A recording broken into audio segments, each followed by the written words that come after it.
So in the last class we had seen verse number 22 of the 5th chapter.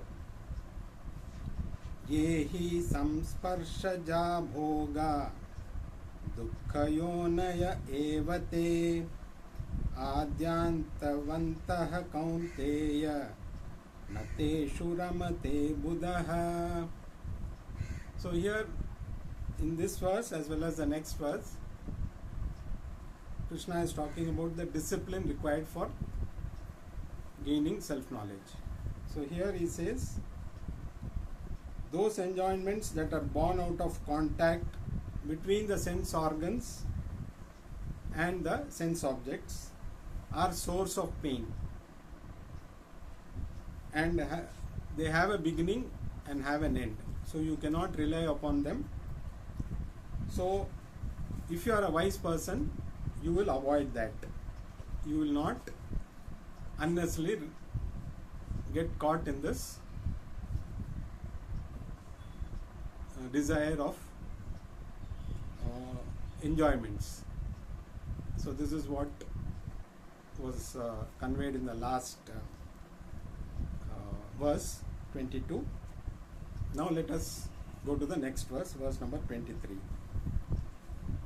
Saknoti haivaya sodhum praksharira vibhokshanat kama krodhodbhavam vegam sayukta sa sukhi naraha. So going further, Krishna says, the one who is able to master the force born of anger and desire before release from the body is a karma yogi, and he indeed is a happy person. Now basically kama, krodha, desire and anger are born out of our likes and dislikes. So we are entirely driven by our likes and dislikes. If we are purely driven by likes and dislikes, then we will end up in sorrow. So the one who is able to master them, so our whole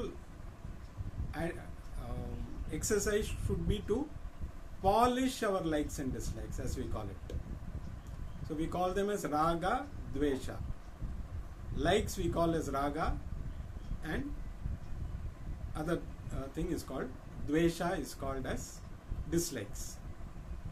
So we are driven by our likes because we feel they give us happiness. So whatever we like, definitely for some time we get happiness by allowing our likes to take over. But ultimately, like what was said in the last verse, it leads to sorrow, because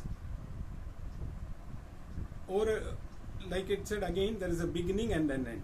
So whatever we like, even if we get it, it is going to ultimately go away. That happiness that is derived from likes and dislikes, it could be an object, it could be a person whom you like today, you may not like tomorrow for different reasons. Even within the family, brothers who are very close, suddenly due to some reason, maybe property dispute, or so a like can turn into a dislike, and it can become complete hatred also. So sometimes you can't even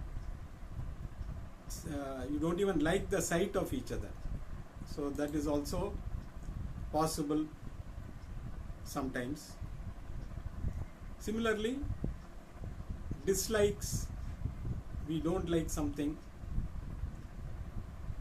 we get angry because if that comes in front, or some person whom we dislike comes in front, we get angry, our mind is disturbed.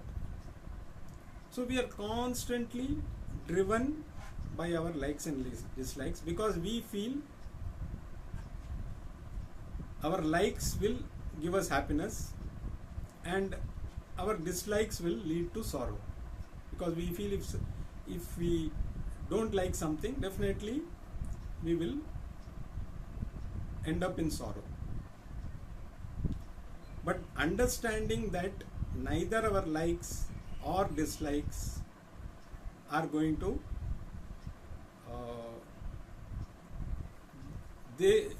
if we allow them to dictate our life, definitely we are going to end up in sorrow, because we are seeking our happiness from external sources. If we feel something is giving us happiness for some time, definitely after some time the same thing may lead to unhappiness. Now, is it possible for us to eradicate likes and dislikes? It's impossible. Even for a very wise person, you cannot eradicate likes and dislikes completely. They will always be there. But how you look at your likes and dislikes will dictate your mindset. If you look at them subjectively, it is going to become a problem. The more you start looking at them objectively, the more you will find that they don't bother you. It's a process. So polishing likes and dislikes may take an entire lifetime also. The more you are able to master them, the more you will be able to handle them. So it is not that you are going to eradicate completely, but understanding that the first step is to understand that if you seek happiness or if you feel outside sorrow is going to bother you, then definitely you will be led by them. But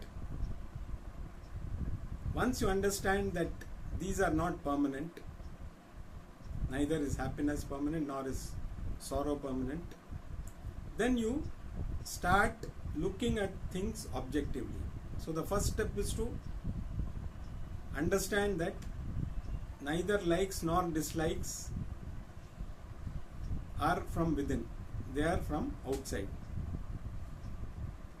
So that is the first step, to understand that happiness doesn't come from external sources, nor does sorrow.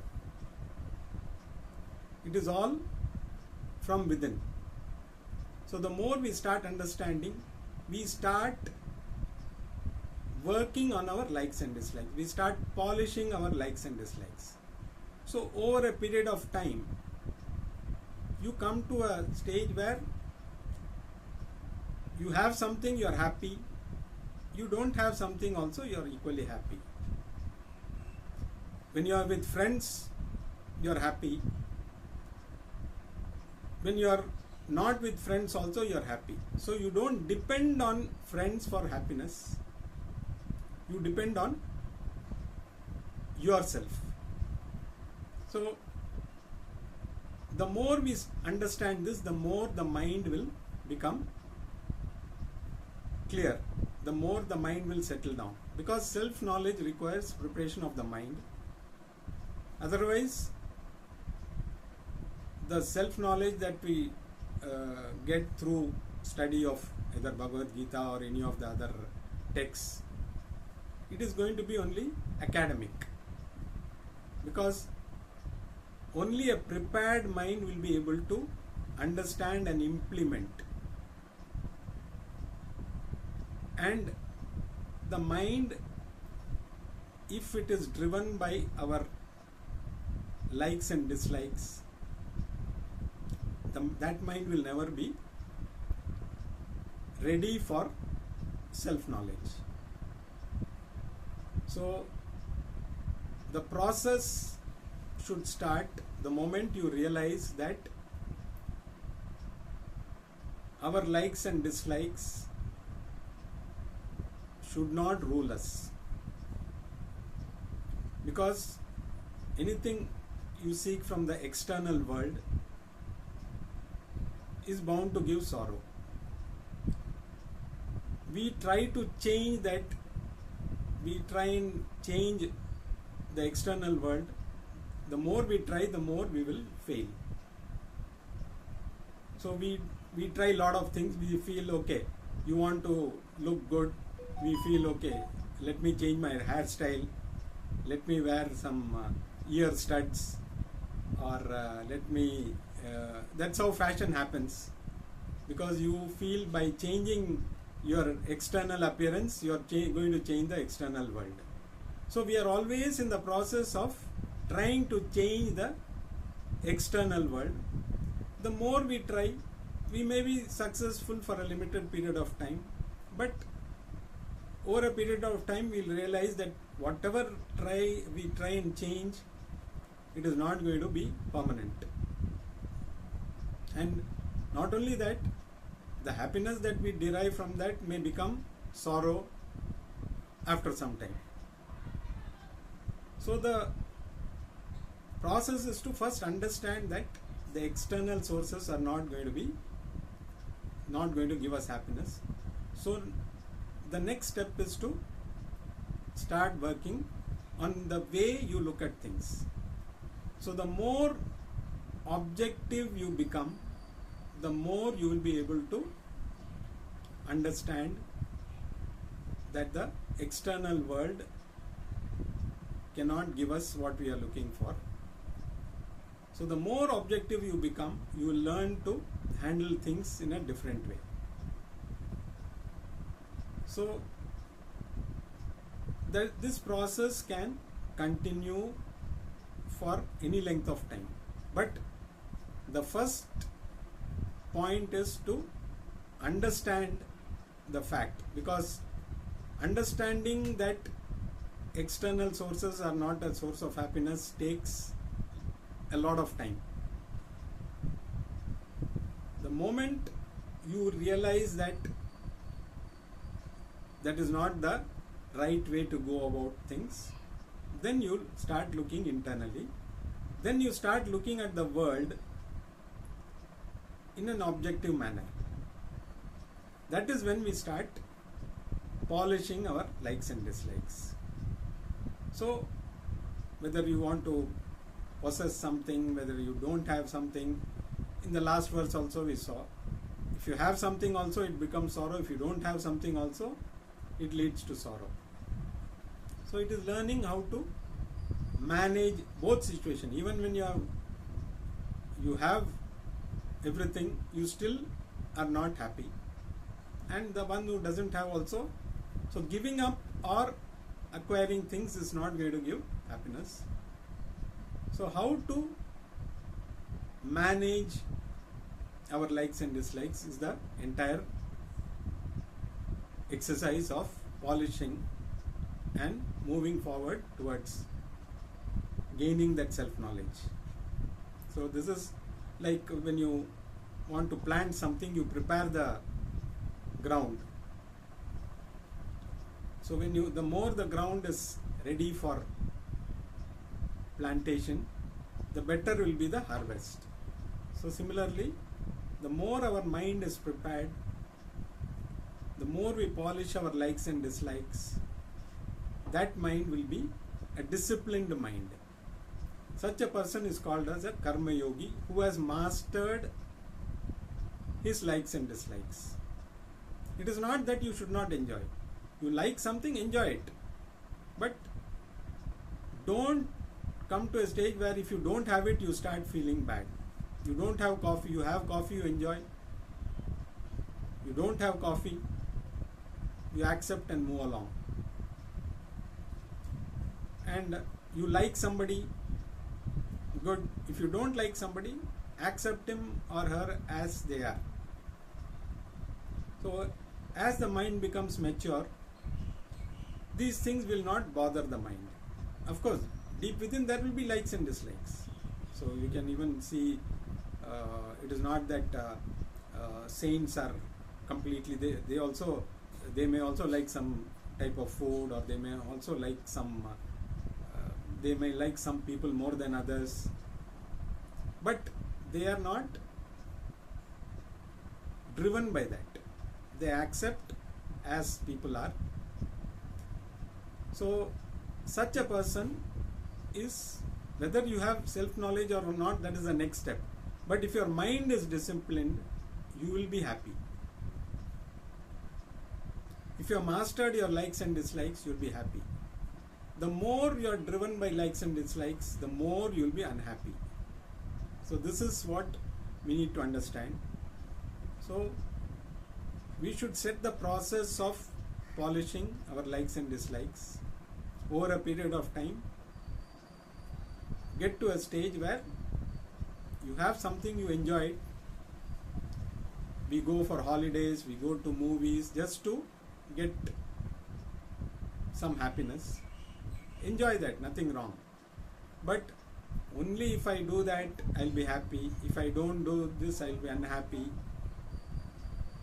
Then it is always going to be unhappiness and sorrow, because that is what is there most of the time. The time that we are happy is comparatively limited to time that we are unhappy. It is our choice to extend that time by internalizing more and mastering our likes and dislikes. So over a period of time, you are completely in control of your likes and dislikes. The more you are in control, the more happy you are. So such a person is called as a karma yogi. So these are the two verses where Krishna talks about the discipline that is required to acquire self-knowledge, because that is the next step. So if you are angry and you go and attend a class, definitely that mind will not be able to take in anything. So it requires a calm mind. So even in our college, we would have seen some people are able to just listen to the class and they are able to do well in the exams, because they are able to absorb most of the things in the class itself. They don't need to take down notes and study. While most of us, our mind is scattered, so we need to constantly revise. Some people need more revision because their mind is more disturbed. So we have seen this even in our school and college days. So it is not that somebody is brilliant or somebody is not so good. It is because the availability of the mind. It is purely availability of the mind, and probably the availability of the mind depends on the interest that subject brings. If somebody is interested in maths, his mind will be more available in the maths class and he will be able to do well. For some people, maths may not be their favorite subject, so their mind may not be available, so they may not do well. So even in school and college, these things we can, if we go back and see the subjects that we were interested in, we used to do well because our mind was more available in the class and we were able to absorb and reproduce that in the exam. Things which were not of interest to us, our mind was not so available, and we had to make, there was no choice, you had to write a few subjects which you don't like also. So we had to make more efforts to study those subjects, and still we may not have got good marks. So it is totally the availability of the mind. So it applies to self-knowledge also. So the more we are able to make the mind available, the more we will be able to absorb the knowledge, retain it, and use it when it is required. So in school, college, we use it when we write the exams.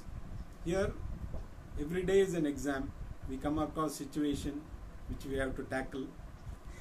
A prepared mind, a mind which is in control of its likes and dislikes, will be able to handle that in a better manner than a mind which is not prepared.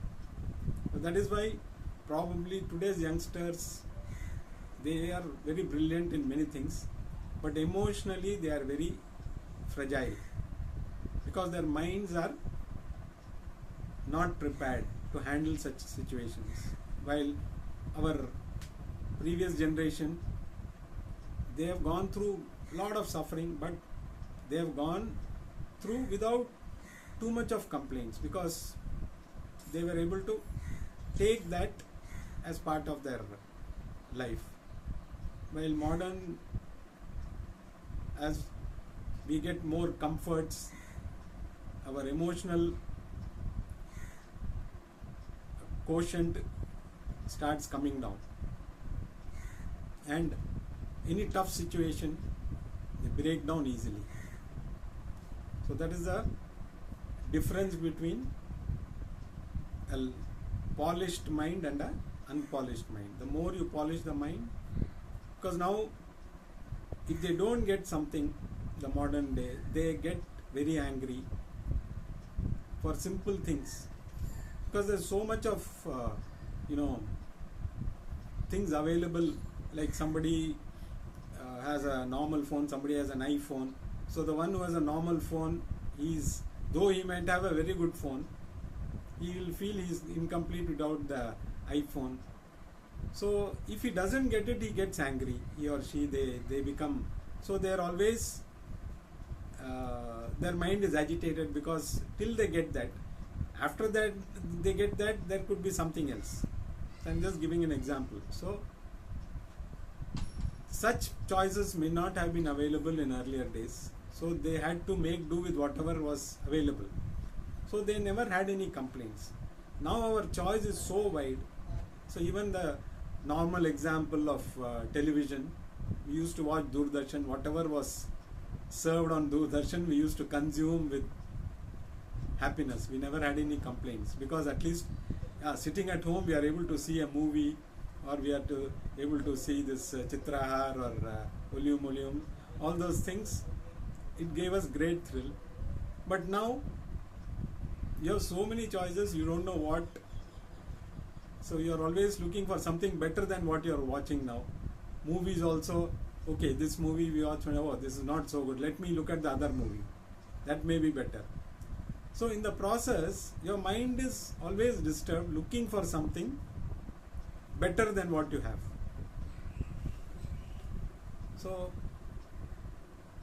coming back, the same, if you have a prepared mind, you will not be unhappy, you will be happy, and you will be a karma yogi who is ready for Vedantic study. And the prepared mind the chances of a prepared mind attaining moksha is much better than or if an unprepared mind studies, nothing will enter. Even for a prepared mind, it takes a lot of time because preparation is a continuous process. It is not that you have everything ready and then you study and immediately you get that self-knowledge. The process goes on. The more the mind gets refined, the more the knowledge will get entrenched in the mind. And the more the knowledge is entrenched in the mind, you will, when it is required, that knowledge will be available. So this is what is the preparation required for self-knowledge. Now in the next verse, Krishna is going to talk about what are the benefits of self-knowledge. So let us read verse number 24.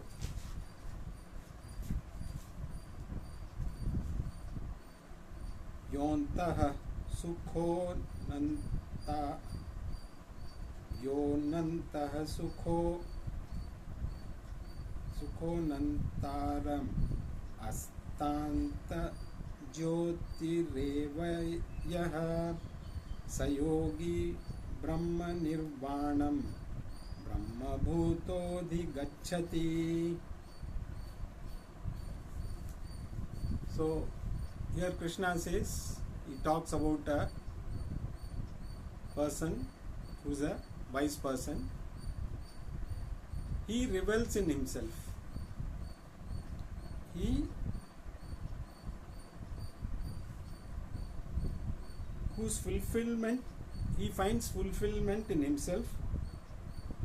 He revels in himself, whose mind is awake to himself, whose self is Brahman, who realizes that his self is Brahman. He ultimately attains Brahman. So a yogi or a wise person doesn't bother about the external aspect at all, because we go for a movie outside, he sees the movie inside. So he just switches on his theater inside his mind. He enjoys, revels in himself. He doesn't need to go for holidays, because everything that you want to see is inside you. You don't need to go externally to. So he is not affected by anything. Neither is he. It is not that he needs to be alone. Because if you probably love loneliness, that is also another attachment. So there are some people who are introverts, they love to be alone. That is also another attachment. You can revel in yourself when you are alone. At the same time, if you meet people, you also enjoy meeting people. So it is not that you want to be alone all the time, because you are not depending on anybody or anything for your happiness. So once you get the knowledge of the self, you see, like earlier we have also seen, you see yourself in everything. In fact, in Ashtavakra Gita, which our Swamiji is taking class, there is a verse which says that a yogi sees others, his body as somebody's body. Even his own body, he thinks it is somebody else's body, because he doesn't bother about the body.